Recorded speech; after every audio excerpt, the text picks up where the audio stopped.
ассалому алайкум, хуш омадед ба канали ман. Аввало ба шумо хушбахтӣ барои ду дунётон хоҳонам ва бароятон ин қиссаи ибратнокро пешниҳод кунам.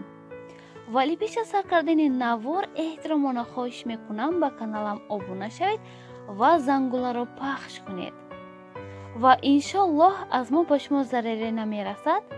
Иншоаллоҳ хурдакак ҳам бошад, чизеро мегиред барои худ.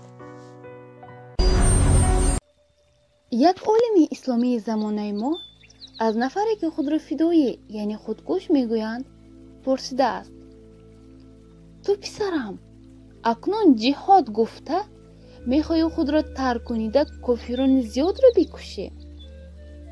Бале, ман дар роҳи худо чунин ният кардам, ҷавоб мегӯяд он ҷавон.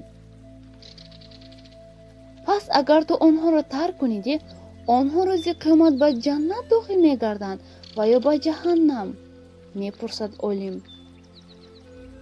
Албатта онҳо ба ҷаҳаннам мераванд, мегӯяд ҷавон. Олим боз пурсид: пас ту ёрдамчии шайтон лаъин ҳастӣ? Ҷавон бо ҳайрат: ту чӣ мегӯӣ устод? Ман дар роҳи худо ин корро мекунам. Олим савол доданро давом кард: мақсади шайтон нисбати бандагон дар чист? Оё ӯ мехоҳад ки мо бандагон ба ҷаннат дохил шавем? Ҷавон гуфт: не, ҳаргиз, шайтон мехоҳад то ҳама бандагон ба ҷаҳаннам дохил шавем. Олим гуфт: пас ту ку ба он лаъин дастёру мададгор шудан хостӣ? Охир ту ҳам мехоҳӣ онҳо ҷаҳаннам раванд, шайтон ҳам ҳамин тавр не? Ҷавон хомӯш мемонад. Ӯ намедонад ба олим чӣ ҷавоб диҳад.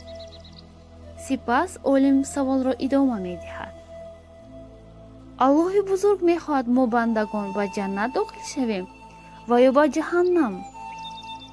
Ҷавон гуфт: албатта Аллоҳ мехоҳад мо бандагон ҳама ҷаннатӣ гардем.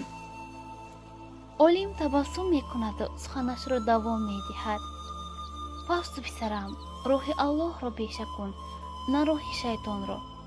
Бадтарину нобахшидатарин гуноҳ пас аз ширк ин худкушист. ту худатро ки кушти ҷаҳаннамӣ мешавӣ. Онҳоро кафонда пушти гумонат онҳо низ ҷаҳаннамӣ мегарданд. Аммо оё туро беҳтар нест онҳоро ба роҳи ҳақ даъват кунӣ? Магар инро Аллоҳ бар мусулмонон нафармудааст? Гар як нафаре аз гумроҳону беимононро ба ислом бо сабаби ту Худованд мушарраф созад, беҳтарин ҷиҳод аст дар роҳи Худованд.